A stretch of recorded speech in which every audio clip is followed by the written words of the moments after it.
নির্বাচন কমিশনের নিয়োগ আইনি পরিবর্তন করাই মূল লক্ষ্য বলছেন কমিশন প্রধান। মতামত নিয়ে সংস্কার প্রস্তাব। দুদিনের সফরে কাল দিল্লি হয়ে ঢাকা আসছেন ডোনাল্ড লিও। গুরুত্ব পাবে দ্বিপাক্ষিক অর্থনৈতিক সহযোগিতা। পরিকল্পিতভাবে ঐক্যে বিনষ্টের চেষ্টা চলছে অভিযোগ বিএনপির। সমালোচনায় সংযত হতে বৈষম্য বিরোধীদের প্রতি আহ্বান। ছুটির দিনে লাগামহীন নিত্যপণ্যের দর। চড়া সবজি ও মাছ মাংসের দাম নিয়ন্ত্রণে নেই চালের বাজারেও। কক্সবাজারে পাহাড় ধসের আলাদা ঘটনায় ৬ জনের মৃত্যু। সরিয়ে নেওয়া হয়েছে ঝুঁকিপূর্ণ বসবাসকারীদের।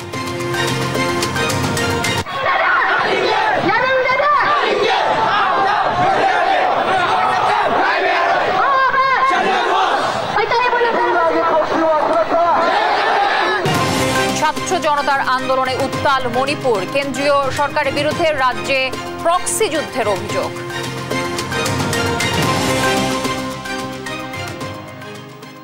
দর্শক, সংবাদ সন্ধ্যায় শুনছিলেন একেএস টিএমটিপার সংবাদ শিরোনামগুলোর সঙ্গে রয়েছে আমি তানজিয়া জুথি। জানাবো বিস্তারিত। নির্বাচন কমিশনের নিয়োগ আইন পরিবর্তন করাই দেশের নির্বাচন ব্যবস্থা সংস্কারের অন্যতম লক্ষ্য। সেই সঙ্গে সবার মতামতের আলোকে নির্বাচন কমিশন সংস্কারের প্রস্তাব করা হবে বলে জানিয়েছেন নতুন কমিশনের ডক্টর বদিউল আলম মজুমদার। বিস্তারিত নূপুর মাহমুদের প্রতিবেদনে থাকছে।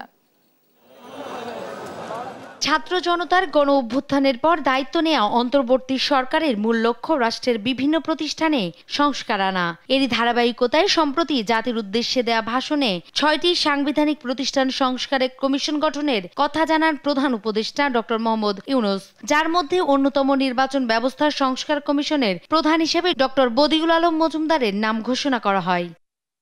তাৎক্ষণিক প্রতিক্রিয়ায় তিনি জানান, রাজনৈতিক দলগুলোর সম্মতির ভিত্তিতে কমিশন আইনে পরিবর্তনের প্রস্তাব দেওয়া হবে।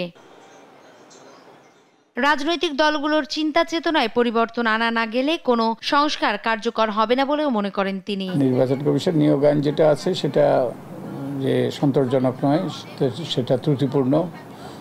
সেটা মূলত আগের যে প্রজ্ঞাপন ছিল সেই প্রজ্ঞাপনটাকেই একটা দায় মুক্তির বিধান যুক্ত করে আইনে পরিণত করা হয়েছে। এটা যুগোযুগী আইন নয়। কমিশনের নিয়োগ যদি সঠিক না হয়ে থাকে, যে ব্যাপারে আমাদের সন্দেহ আছে, সেই জিনিসগুলো উল্লেখ করা দরকার আমাদের রাজনৈতিক দলগুলো। তিনি বলেন, চলমান আইনে যাকে খুশি তাকে নিয়োগ দিতে পারে সরকার। হলফনামার বিধান ও রাজনৈতিক দলের মনোনয়ন দেওয়ার বিভিন্ন বিষয়ে দেশের নির্বাচন ব্যবস্থার সংস্কার প্রয়োজন। যাচাই বাছাই করা দরকার, নির্বাচনী ব্যয় যাচাই বাছাই করা দরকার, এগুলো নিশ্চিত করা দরকার। নারীদের জন্য হলফনামার বিধান নাই, এটা আইনে অন্তর্ভুক্ত করা দরকার। হলফনামার বিধান আছে কিন্তু বিরুদ্ধ হলফনামা দেওয়ার বিধান নাই, এগুলো অন্তর্ভুক্ত করা দরকার। তো এর মাধ্যমে আমাদের নির্বাচনী ব্যবস্থাটা কার্যকর হওয়ার পথ সুগম হবে। গেল ৫ আগস্ট স্বৈরাচার হাসিনার সরকারের পতন হলে নির্বাচন কমিশন কর্মকর্তাদের পদত্যাগের দাবি ওঠে। দাবি মেনে ৫ সেপ্টেম্বর পদত্যাগ করেন সিইসি সহ অন্যান্য কমিশনাররা। নূপুর মাহমুদ, দেশ টিভি, ঢাকা। দুদিনের সফরে কাল ঢাকা আসছেন যুক্তরাষ্ট্রের দক্ষিণ ও মধ্য এশিয়া বিষয়ক সহকারী পররাষ্ট্রমন্ত্রী ডোনাল্ড লিও। তিনি সরাসরি ঢাকা আসছেন না, দিল্লি হয়ে বাংলাদেশে আসবেন। সঙ্গে থাকবে যুক্তরাষ্ট্রের উচ্চ পর্যায়ের প্রতিনিধি দল। জানা যায়, এই সফরে ঢাকার সঙ্গে সম্পর্ক জোরদারে গুরুত্ব দেবে ওয়াশিংটন। তারা চাচ্ছে সব বাধা পেরিয়ে বাংলাদেশ যেন ঘুরে দাঁড়ায়। সংকট উত্তরণে কি করা যায় এ নিয়ে আলোচনা হবে দুপক্ষের। হতে পারে দীর্ঘমেয়াদী চুক্তি।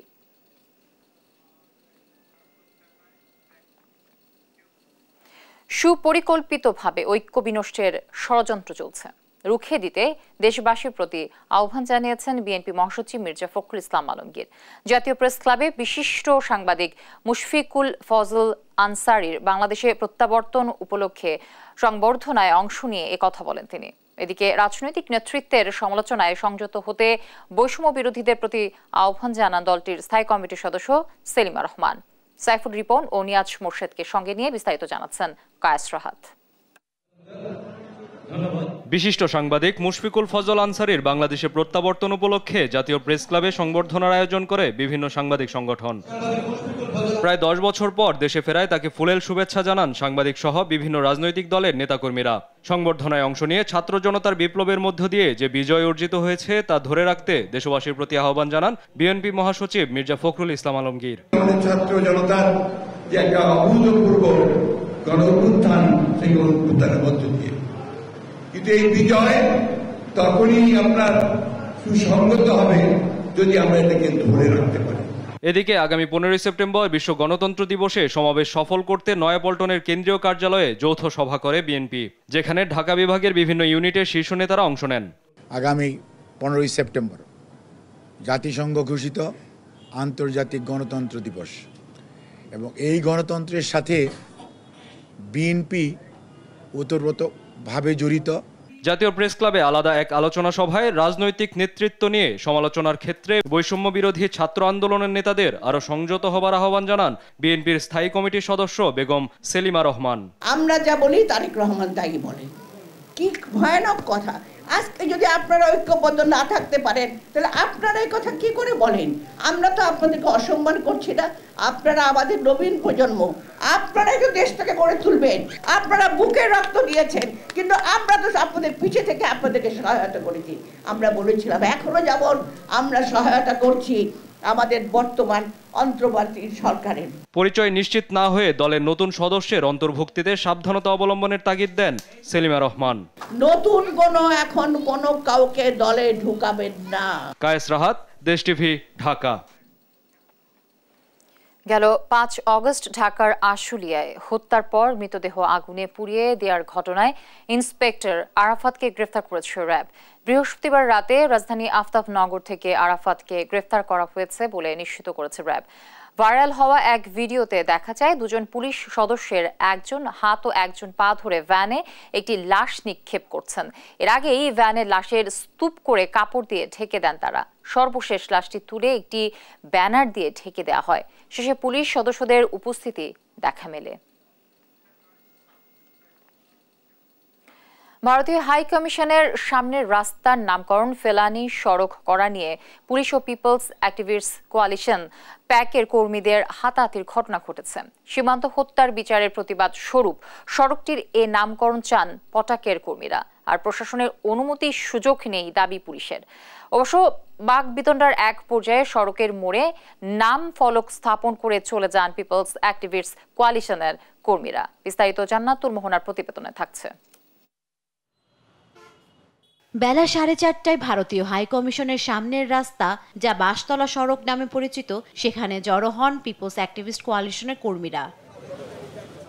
সড়কটির নাম বদলে ফেলানি সড়ক করতে নাম ফলক নিয়ে উপস্থিত হন তারা। সীমান্তে ফেলানি স্বর্ণাদাস হত্যার ঘটনার তীব্র নিন্দা জানিয়ে প্রতিবাদ স্বরূপ সড়কের এ নামকরণের কথা জানান তারা। এ সময় ভারতীয় হাই কমিশনের নিরাপত্তার কাজে নিয়োজিত পুলিশ কর্মকর্তারা বাধা দেন তাদের। জানান প্রশাসনের অনুমতি ব্যতিরেকে সড়কের নামকরণ করা যাবে না। আমরা এটা গেতে চলে যাব, আমরা মনে করি না এটা গাতার জন্য পুলিশের রাস্তার নাম ফলকের কাজ কার ইন্ডিয়ান এমবাসি? না না, এখানে তো আমাদের কাজ। ইন্ডিয়া এমবাসি কেন করবে? ইন্ডিয়া এমবাসি কেন করবে? এটা না না, সিটি কর্পোরেশন এই কাজ করে না, সিটি কর্পোরেশন এই কাজ করে না, সিটি কর্পোরেশন এই কাজ করে না। আবু সাইদ সড়ক আমরা করছি, সুতরাং ফেলানি সড়ক আমরা করতে পারি। আবু সাইদ সড়ক করার জন্য আপনি আমাদের শুনে আপনি আমাদের পুলিশ না, এই দেশের পুলিশ না, আমরা আইন শৃঙ্খলা ভঙ্গ করি না, ভঙ্গ করি না। বাকবিতণ্ডার এক পর্যায়ে পুলিশের সাথে হাতাহাতি হয় প্যাক কর্মীদের।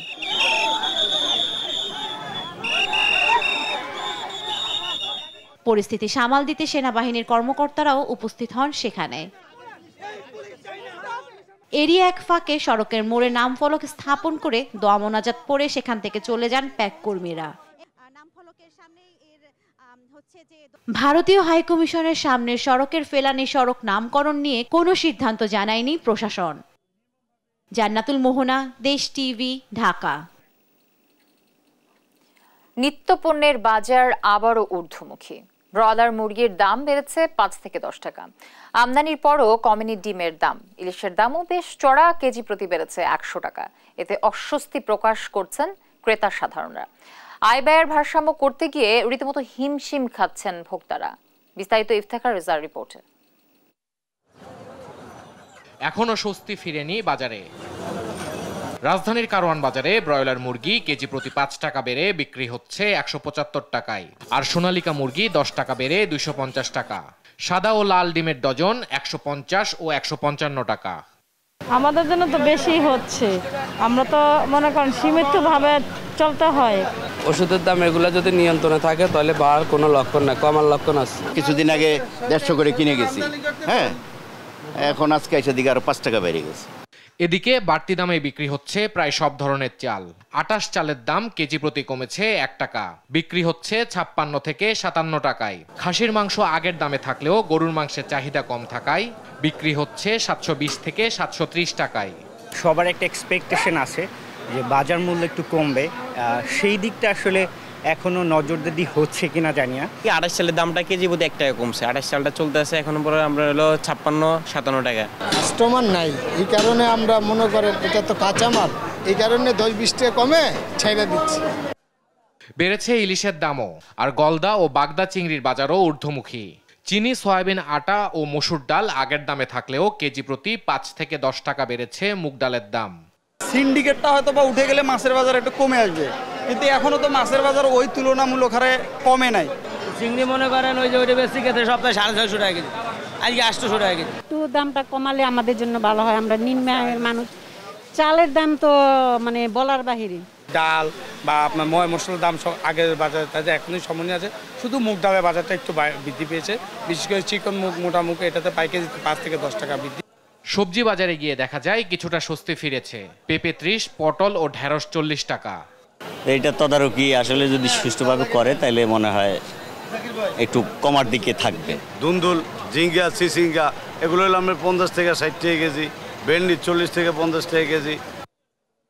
বাজার আরও নিয়ন্ত্রণে আনতে কঠোর মনিটরিংয়ের দাবি ক্রেতা সাধারণের। ইফতেখার রেজা, দেশ টিভি, ঢাকা। লাগামহীন নিত্যপণ্যের বাজার, বাড়তি শাকসবজি, মাছ, মাংসের দাম। নিয়ন্ত্রণ নেই পেঁয়াজ, আদা, রসুন ও চালের বাজারেও। নতুন করে বেশিরভাগ নিত্যপণ্যের দাম বাড়ায় হিমশিম অবস্থায় নিম্ন ও মধ্যবিত্তদের। সহকর্মীদের তথ্য ও ছবিতে আপন উপর রিপোর্ট। কোনোভাবেই যেন লাগাম টানা যাচ্ছে না নিত্যপণ্যের বাজারে, লাফিয়ে লাফিয়ে বাড়ছে দাম। মানিকগঞ্জের বাজারে আকার ও ওজন ভেদে ইলিশ বিক্রি হচ্ছে কেজি প্রতি 700 থেকে 2000 টাকা পর্যন্ত, রুই কাতলের কেজি 400 থেকে 450 টাকা। এছাড়া গুড়া মাছ সহ প্রায় সব মাছেরই দাম চড়া। গরুর মাংস 700 টাকা, খাসির মাংস 1100 টাকা ও ব্রয়লার মুরগি 170 টাকা। এমন বাড়তি দামে বাজারে এসে হতাশ নিম্ন ও মধ্যবিত্তরা। আপনার 1 কেজিটা 1600 টাকা কেজি ব্যস্ত আছে, 800 টাকা 1400 টাকা কেজি ব্যস্ত আছে, হাফ কেজিটা 1100, 3 কেজি 850, 900। তুলনামূলক দামে একটু বেশি, আমার বেচা কিনে একটু কষ্ট হচ্ছে। যে সিন্ডিকেট গড়ে উঠছে এটা এখন ভাঙতে পারিনি আমরা, যার ফলে যে কোনো দোকানে যাবেন একই দাম। আপনি মাছের বাজারে যান, সবার দোকানে দেখেন একই দাম বলতেছে, একই জাতের মাছ। আপনি গোস্তের দোকানে যান, ওখানে একই দাম বলতেছে। এই সিন্ডিকেট ভাঙার আগ পর্যন্ত আমাদের দেশে স্বস্তি আসবে না।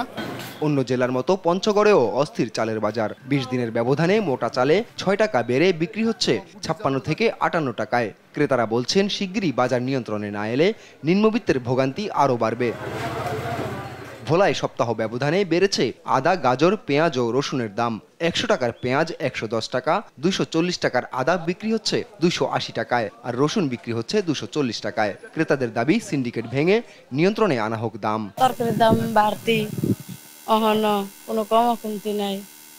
কি করব আমরা গরিবরা, কি এত দাম দিয়ে জিনিস খেতে পারি? বাজার করতে আসছি, দেই সবকিছু বেশি দাম, কম দাম না। কম হইলে একটু ভালো হইতো। দ্রব্যমূল্যের পরিস্থিতি এত ঊর্ধ্বগতি হয়েছে যে এগুলো একমাত্র সিন্ডিকেটের কারণে। আর এই সিন্ডিকেট যতদিন পর্যন্ত নির্মূল না হবে এটার পরিবর্তন হবে না। এটাকে সহনীয় পর্যায়ে আসতে হলে যারা বাজার মানে নীতি নির্ধারক, যারা বাজার মনিটরিং করে তাদেরকে সুন্দরভাবে, কঠিনভাবে টেক কেয়ার করা উচিত বলে আমি মনে করি। ময়মনসিংহ চড়া সব ধরনের সবজির দাম সপ্তাহে কেজি প্রতি বেড়েছে 5 থেকে 10 টাকা। টমেটো বিক্রি হচ্ছে কেজি প্রতি 140 টাকা, বেগুন 80 থেকে 100 টাকা, কাঁচামরিচ 140 থেকে 160 টাকা, গাজর 160 টাকা, পটল 40 থেকে 50 টাকা, শসা 50 টাকা। জাতভেদে আলু বিক্রি হচ্ছে 60 থেকে 80 টাকায়। চাঁপাইনবাবগঞ্জেও বাড়তি সব নিত্যপণ্যের দাম। আপন অপু, নিউজ ডেস্ক, দেশ টিভি। কক্সবাজারের আলাদা পাহাড় ধসের ঘটনায় 6 জনের মৃত্যু হয়েছে। সদরের ঝিলংজায় একই পরিবারের এক মা ও তার 2 শিশু কন্যা প্রাণ হারায়। অন্যদিকে উখিয়ার রোহিঙ্গা ক্যাম্পে একই পরিবারের 3 ভাইয়ের মৃত্যু হয়েছে। বৃহস্পতিবার মধ্যরাতে ভারী বর্ষণে পাহাড় ধসে তাদের মৃত্যু হয়েছে। কক্সবাজার থেকে সহকর্মী সৌরভ দেবের পাঠানো তথ্যচিত্রে টুম্পা আফরোজের ডেস্ক রিপোর্ট। কক্সবাজারে 2টি পৃথক পাহাড় ধসের ঘটনায় 6 জনের মৃত্যু হয়েছে। একটি কক্সবাজার সদরের ঝিলংজায় এবং অন্যটি উখিয়ার 14 নম্বর রোহিঙ্গা ক্যাম্পে। নিজের পুত্রবধূ সহ 2 নাতনিকে হারিয়ে বিলাপ করছেন এই নারী। মধ্যরাতে ভারী বর্ষণে নিহত হন তারা।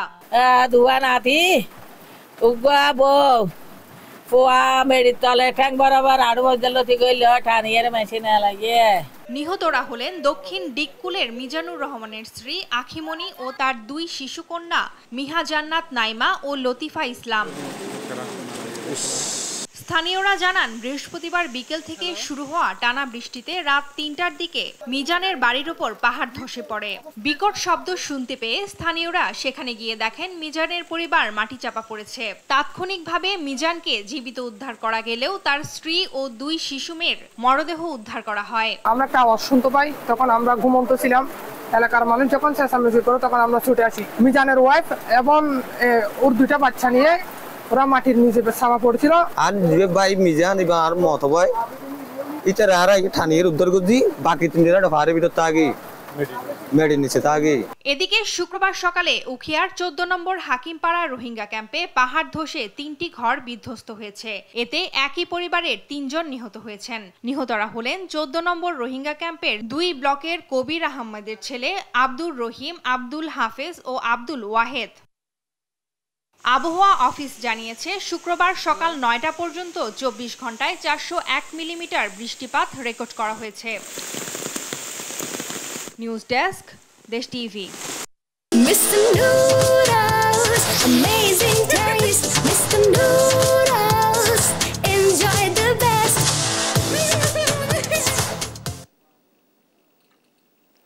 নির্যাতন, টেন্ডারবাজি ও অনলাইন জুয়ার গডফাদার সাবেক জনপ্রশাসন মন্ত্রী ফরহাদ হোসেন স্ত্রী মোনালিসাকে নিয়ে মেহেরপুরে গড়েছেন ত্রাসের রাজত্ব।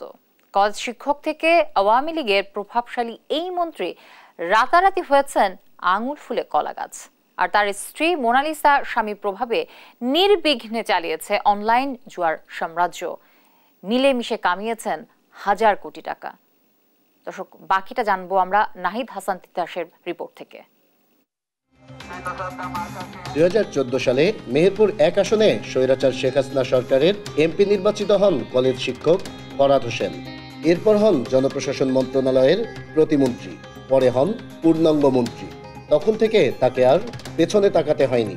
প্রভাবশালী মন্ত্রী হয় ফরহাদ হোসেন একচ্ছত্র নিয়ন্ত্রক হয়ে ওঠে মেহেরপুর জেলা, গড়ে তোলেন ত্রাসের রাজত্ব। উন্নয়ন কাজের টাকা আত্মসাৎ, টেন্ডারবাজি, জবরদখল, নিয়োগ ও বদলি বাণিজ্য সহ জড়িয়ে যায় নানা অপকর্মে।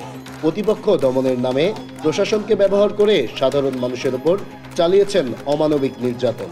10 বছরে অবৈধভাবে ফরহাদ হোসেন হয়েছেন হাজার কোটি টাকার মালিক। তারা একক আধিপত্য বিস্তারে সারা মেহেরপুরের টাকা তারা তাদের পরিবারের লোকরা লুণ্ঠন করেছে। চাকরি হয়েছে সরকারি চাকরি, সব চাকরি কিন্তু টাকার বিনিময়ে 15 লাখ 20 লাখ 25 লাখ টাকার বিনিময়ে চাকরি হয়েছে। এবং সেই চাকরি টাকাগুলা ফরহাদ সাহেবের ওয়াইফ মোনালিসা এগুলো ডিল করতো। কলেজ শিক্ষক ফরহাদ হোসেন স্বৈরাচার শেখ হাসিনা সরকারের মন্ত্রী হওয়ার পর তার স্ত্রী মোনালিসা ও ছোট ভাই মৃদুল পেয়ে যায় আলাদিনের চেরাগ। রাতারাতি ফুলে ফেপে হয়ে যায় তাল গাছ। ভাইয়ের প্রভাবে ছোট ভাই মৃদুল একচ্ছত্রভাবে নিয়ন্ত্রণে নেয় সরকারি দপ্তরগুলোকে, গড়ে তুলেন টেন্ডারবাজি সহ চাঁদাবাজির একচ্ছত্র আধিপত্য। আর ফরহাদের স্ত্রী মোনালিসা মেহেরপুরে গড়ে তোলেন অনলাইন জুয়ার সাম্রাজ্য। আমি জনপ্রশাসন মন্ত্রীর ছোট ভাই শহীদ সরফরাজ মৃদুলের সাথে যৌথভাবে ঠিকাদারি বিজনেস শুরু করি। 2021 সালে সেপারেট হয়ে যায় এবং আমার প্রাপ্য টাকার দাবির এক পরিপ্রেক্ষিতে একটা সালিশ মাধ্যমে আমাকে 1,80,00,000 টাকার সে একটা চেক দেয়। চেকটা ব্যাংকে জমা দিই এবং চেকটা ডিজনার হয়। 5 তারিখের আগ পর্যন্ত পুলিশ আমাকে সারা দিন রাত আমাকে নির্যাতন করতো, আমার বাড়ির লোকজন, আমার ওয়াইফকেও বিভিন্নভাবে হুমকি ধুমকি দেওয়া হতো। আজকে আমাদের মেহেরপুরের ইয়ং জেনারেশন পুরো ধ্বংসের মূল কারিগর হলো আমার দুদুল সাহেবের স্ত্রী। হ্যাঁ, এখানে কোটি কোটি টাকার ওই ক্যাসিনো ব্যবসার উনি, এটা সাধারণ জনগণ সবাই এটা অবগত। গত 5 আগস্ট ছাত্র জনতার গণ আন্দোলনে স্বৈরাচার শেখ হাসিনা সরকার পতনের পর আত্মগোপনে চলে যায় সাবেক মন্ত্রী ফরহাদ হোসেন ও তার পরিবার। নাহিদ হাসান তিতাস, দেশ টিভি। দর্শক, এই ছিল এখনকার সংবাদ সন্ধ্যায়। পরে বুলেটিন দেখার আমন্ত্রণ রইল। এছাড়া দেশ টিভি সর্বশেষ সব খবর পেতে ভিজিট করুন www.desh.tv। ফেসবুকে আমাদের সঙ্গে যুক্ত থাকুন দেশ টিভি অথবা দেশ টেলিভিশন পেজে। এছাড়াও সর্বশেষ সব ভিডিও পেতে ইউটিউবে আমাদের হ্যান্ডেল @দেশ টেলিভিশন অথবা @দেশ টিভি নিউজ থেকে সার্চ করুন। ধন্যবাদ সবাইকে সঙ্গে থাকার জন্য।